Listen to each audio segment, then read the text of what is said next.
If you're looking for a unique way to experience the beauty of the Keweenaw Peninsula, we encourage you to book a trip with Captain Jason Swain of Keweenaw Boat Tours. Keweenaw Boat Tours is a pet-friendly service that offers several different guided experiences.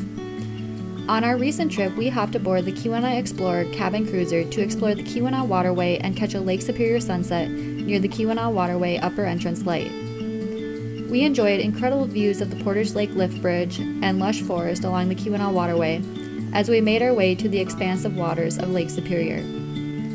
From here, we explored the cliffs along the shoreline and even caught a glimpse of a hidden unnamed waterfall pouring off the steep cliff onto the beach below.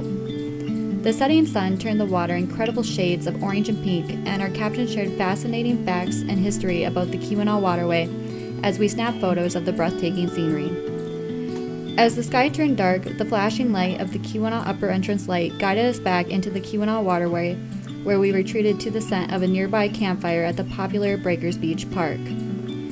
The entire ride back to Houghton was glass calm, and the Portage Lake Lift Bridge looked like a painting lit up for the night. In addition to these sunset trips, Captain Jason Swain also offers trips to Jacobsville Lighthouse and adventure tours that take you from Lac La Belle past Montreal Falls all the way up to Keystone Bay.